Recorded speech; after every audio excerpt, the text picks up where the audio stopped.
Per mėnesį gali sutaupyti 100, 200, o gal net 1000 eurų. Ir tai net nebus labai sunku. Šiame video parodysiu 3 taupimo strategijas, į kurias turėtum sutelkti dėmesį. Tai yra 3 dalykus, kurie iš tikrųjų tau duos naudos. Todėl tai vadinu tik požiūriu į pinigų valdymą. Leis tau tiksliai paaiškinti, ką daryti pagal kiekvieną strategiją, kad galėtum sutaupyti daugiau nei kada nors anksčiau. Pirmoji pinigų taupimo strategija – taupyk. Jau matau, kad paspaudai išjungimo mygtuką, bet luktelk ir išklausyk iki galo. Nes žinau, kad turbūt manai, jog pasakosiu apie tai, kaip atsisakyti mėgstamiausios kavos kofeinę. Ar vietoj dienos pietų kavinėje maistą gamintis namie. Nors tai iš tiesų padėtų sutaupyti, bet vargu ar dėl to geriau jaustumės. Todėl kalbėsiu ne apie tai. Geriausias būdas taupyti pinigus tai atsakyti tų dalykų, kurie tau nelabai rūpi arba kurių nenaudoji. Nes tokiu būdu pokyčiai bus daug tvaresni. Taigi, prieš pradedant nagrinėti, kaip sumažinti išlaidą, pirmiausia, turime pasirūpinti vienu svarbiu dalyku. Nepraleis šitos dalies, nes jei ketini iš esmės keisti gyvenimo būdą, kad sumažintum išlaidas, turi aiškiai suvokti, kodėl tai darai ir kaip atrodys tavo galutinis tikslas.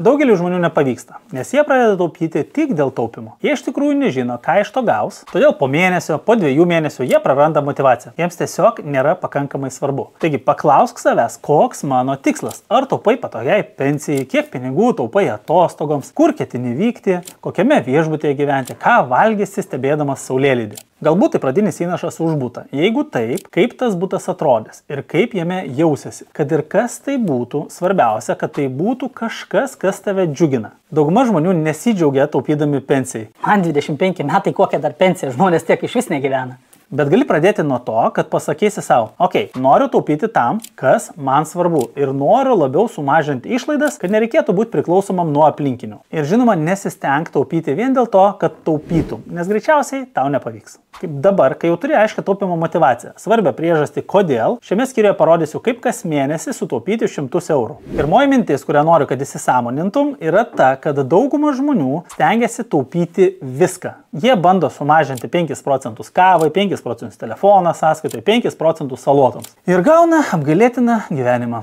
Ar kas dar blogiau, iš tikrųjų nieko nepakeičia. Gali sutaupyti 5 procentus ant salotų, tačiau tai visiškai nepakeis tavo finansinio gyvenimo. Mano filosofija yra nukreipti dėmesį į tas sritis, kur gali sutaupyti daugiausiai. Todėl pirmiausia pradėkime nuo 2 didžiausių išlaidų – būsto ir automobilio. Problema ta, kad šias išlaidas mažinti gana sunku. Bet leis man tau parodyti matematinius skaičiavimus, kad žinotum, kaip tai tave paveiks. Paprastai tai visos tavo išlaidos būstui, į kurias eina nuoma arba paskola, palūkanos, draudimas, mokesčiai, paslaugos. Visa tai turėtų sudaryti nedaugiau kaip 28 procentus tavo bendrųjų išlaidų. Kai sakau 28, tai kokiam nors Vilniui, Kaune ar Klaipėdoj gali būti labai sunku laikyti šito plano. Tokiu atveju gerai, gali padidinti šitą skaičių iki 32 ar gal net 33 procentų. Bet kuo didesnis skaičius, tuo didesnė rizika prisijėmė. Ir bėda ne tame, kad tu per daug išleidi maistui ar Akropolyje, o ta, kad tu per daug išleidi būstui ir to net nesuvoki. Ir žinoma, jeigu išleidi 34, 36 ar 38 procentus, rizikuoji susidurti su problemomis, jeigu kas nors nutiktų ne taip. Pavyzdžiui, netikėtai sugestų automobilis ar netektum darbo. Tai kągi galim padaryti? Na, jeigu tikrai nori sutaupyti, tai gali nuomotis kambarį, o ne butą. Arba nuomotis kartu su draugu. Gali persikrausti į pigesnį būstą. Yra daug įvairių galimybių, nes dėja šiuo metu būsto kainos yra labai aukštos. Kitas sritis, kur žmogus per daug išleidžia, yra automobilis. Ir tai visiška beprotybė. Apskritai geriausias dalykas, kurį gali padaryti su savo automobiliu finansiniu požiūriu, tai nusipirkti tokį, kurį aiškiai gali savo leisti. Turime visas išlaidas – parkavimas, degalai, remontas ir važinėti su juo ilgą laiką. Aš važinėjau su 11 metų senumo automobiliu. Iki vedybų apskritai važinėjau su 2006 metų Ford Fiesta, kurios kaina buvo 800 eurų. Beveik 3 metus man jį tarnavo. Prieš perkant automobilį būtinai apskaičiuok bendrąją nuosavybės kainą. Pavyzdžiui, mano automobilio įmoka buvo 370 eurų per mėnesį. Bet kai paskaičiavau visas kitas išlaidas, techninę priežiūrą, draudimą, parkingą, kūrą, gavosi, kad mokėjau daugiau negu 750. Štai kodėl žmonės nustemba įsigiję būstą ar automobilį, nes jie žiūri tik į mėnesinę įmoką, bet neatsižvelgia į visas su jie susijusias fantominės išlaidas. Dabar, kai supratai, kokios yra 2 didžiausios kategorijos reikalaujančios tavo pinigų, pakalbėkim apie nebūtinasias išlaidas. Jas yra šiek tiek lengviau sumažinti. Pasirink 2 sritis, kuriuose išleidi daugiausia pinigų ir per 6 mėnesius jie sumažink per pusę. Kodėl per 6 mėnesius? Todėl, kad labai sunku per vieną naktį padaryti pokyčius, kurie išliktų. O keisdamasis po truputį daug didesnė tikimybė, kad savo tikslą pasieksi.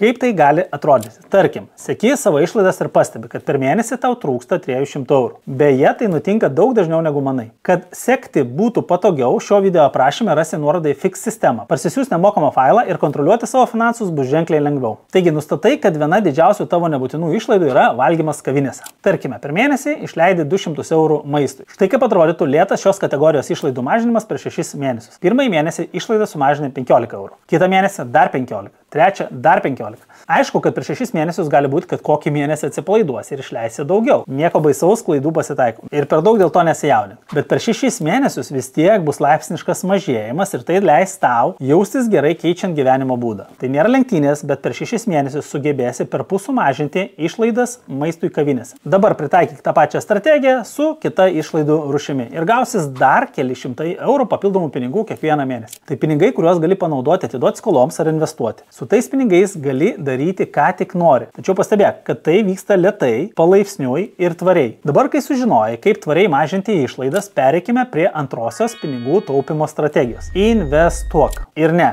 čia ne apie investavimą vertybinius popierius, o apie investavimą į save. Labai nedaug žmonių žino, kaip iš tikrųjų padidinti savo uždarbį. Jie laiko pinigus sąskaitoje ir valandomis ieško nuolaidų, kad sutaupytų 1 eurą. Kodėl? Todėl, kad dauguma iš mūsų pamiršta, jog yra riba, kiek mes galime sumažinti, bet nėra ribos, kiek galime uždirbti. Todėl žmonėms, kurie mane seka, visada rekomenduoju ieškoti būdų, kaip papildomai užsidirbti daugiau pinigų. Pateiksiu keletą būdų. Visų pirma, tu gali dėrėtis dėl atlyginimo padidinimo, jeigu jau turi darbą. Tai nesudėtinga, tačiau reikia suplanuoti. Negali tiesiog ateiti pas vadovą ir pasakyti: Ei, duok man daugiau pinigų. Taip nebūna. Prieš prašydamas pakelti atlyginimą turi nustatyti, ko reikia, kad būtum geriausias darbuotojas. Ir kartu su vadovu nustatyti tikslus, o tada iš tikrųjų tuos tikslus pasiekti. Ir likus 6 mėnesiam iki metinio pokalbio pasinaudok šituo scenarijum ir susitark dėl susitikimo su vadovu. Principas atrodo taip. Sakai vadovui: Klausykite, norėčiau savo darbą atlikti puikiai. Ar galėčiau su jumis susitikti kelioms minutėms ir pasikalbėti, ką aš turiu padaryti, kad galėčiau tapti geriausiu darbuotojų? Bet kuriam vadovui patiks tokia frazė. Aš pats esu turėjęs tokius pokalbius su savo vadovu, kai buvau vadybininkas, ir turėjau kelis pokalbius su savo darbuotojas, kai tapau direktoriumi. Aišku, gaila, kad tiek nedaug pas mane ateidavo su tokiu klausimu. Nes bet kuris vadovas nori, kad pas juos dirbtų geriausi specialistai, o tu iš esmės sakai vadovui: papasakok man, kaip puikiai atlikti savo darbą. Per pirmąjį susitikimą su vadovu susidėliok savo darbus pagal atsakomybės ir paaiškink, kaip tau sekasi dirbti kiekvienoje iš jų šiuo metu. Tau reikia sužinoti jo nuomonę apie tai, ko reikia, kad būtum geriausias darbuotojas. Ir neleisk vadovui atsifutbolinti paprastom frazėm. Jeigu jis pasakys, reikia ateiti laiku į darbą ir pasiekti iškeltus tikslus, sakyk: gerai, o ką konkrečiai man reikia daryti? Stenkis kalbėti skaičiais. Ok, man reikia padidinti pardavimus 5%. Arba man reikia padidinti konversijas nuo 13 iki 15%. Bet kokioje sferoje, kur tu dirbi, yra KPI, Key Point Indicators. Išmatuojami rodikliai, pagal kuriuos vertinamas tavo darbas. Apie juos ir kalbėk. Svarbiausia būti kuo konkretesniu. Kaip tarsi tikslus, tada sakyk: Man šitie tikslai patinka, nes dabar aiškiau, kas palengvins tavo gyvenimą man tapus geresnių darbuotojų. Pastebėk, kad kalba eina, ką tu gali padaryti, kad būtum naudingas savo kompanijai ir vadovui. Tada pridėk: Jeigu sugebėsiu įgyvendinti visus šitos dalykus, galėsim pakalbėti apie atlyginimą ir pareigų pokyčius. Bet apie tai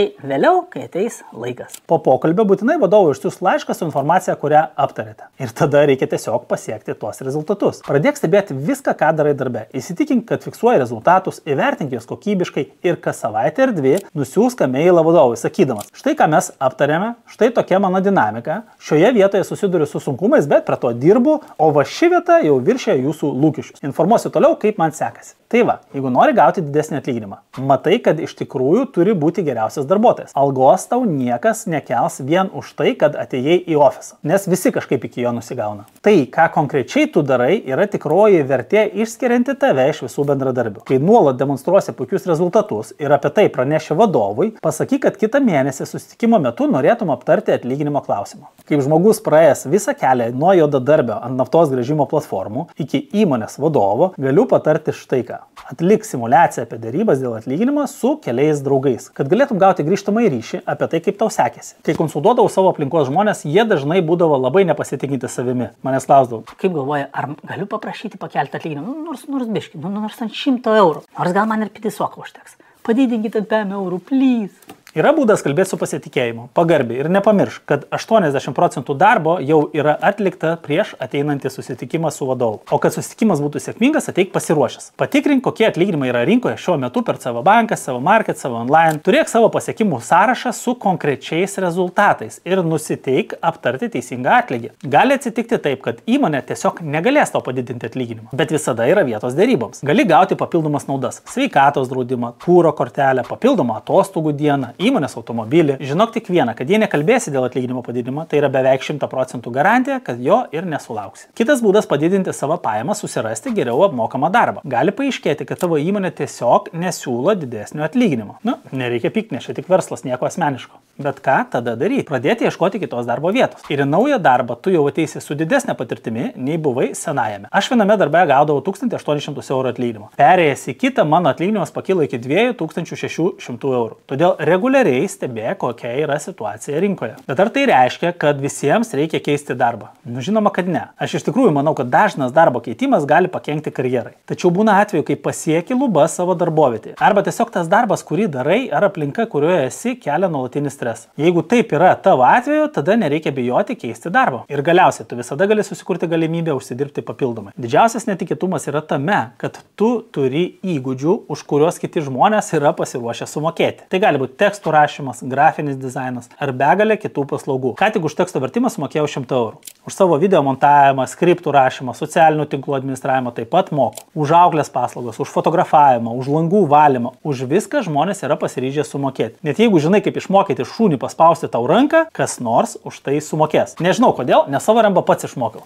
bet tikrai kas nors sumokės. Yra daugybė dalykų, kuriuos tu gerai moki ir už kuriuos žmonės mielai tau mokėtų. Tiesiog pagalvok, ką tu gerai išmanai ir surask būdų, kaip iš to užsidirbti papildomai. Jeigu pavyko kitam, tai tugi neprastesnis. O mes tęsime toliau su tik sistema. Taupimo dalį jau praėjai, investavimą į save taip pat. O dabar pakalbėkime apie paskutinę sistemos dalį - kontroliuok. Tai yra, kontroliuok savo išlaidas ir veiksmus bei pradėk dėl visko dėrėtis. Tai yra greičiausias būdas akimirksniu sutaupyti 1000 eurų per metus. Šioje dalyje pirmiausia noriu, kad pabandytum dėrėtis dėl nuomos ir skolų grąžinimo. Kodėl? Pradėkim nuo nuomos. Žmonės neįsivaizduoja, kad galima dėrėtis dėl nuomos mokesčių. Kai nuomavausi butą Vilniuje, mano nuomos mokestis tai didėja, tai mažėja. O per 8 metus, kol ten gyvenau, 4 kartus dėrėjausi, kad sumažintų nuomos kainą. Ir tik nereikia sakyti, kad nuomos kaina tik didėja. Nes žmonės, kurie taip sako, visų pirma, iš tikrųjų nesidomi nuomos kainos aplink save ir antra, niekada neklausia. Jie sako, nuoma tik didėja. O kai aš paklausiu, kada paskutinį kartą dėrėjaisi, jie sako, ką dėrėtis, tai kas su manim dėrėsis? Žiūrėk, dėl nuomos gali dėrėtis. Jeigu pavyks susitarti ir sutaupysi 50 eurų per mėnesį, o gyvensi ten 2 metus, tai iš viso susitaupys 1200 eurų. Šitos pinigus galime investuoti, jas galim sumokėti paskolą, sutrumpinti paskolos mokėjimo laikotarpį, gali daug ką padaryti. Visada rodė žiūrėdavau, kokia yra buto nuoma mano rajone. Ta pati gali padaryti ir tu. Aišku, kad nuomotojas nesiruošia tau tiesiog sumažinti nuomos mokesčių, nes esi geras žmogus. Na, bent jau mažai tikėtina. Jis gali ją sumažinti dėl vienos priežasties, nes neturi pasirinkimo. Nuomos kainą nustato rinka. Tai jeigu pasižiūrė rodė ir matai, kad nuoma sumažėjo 3 procentais, jau yra apie ką pasikalbėti. Jeigu jis bando pakelti kainą, tu sakai, žinot ką?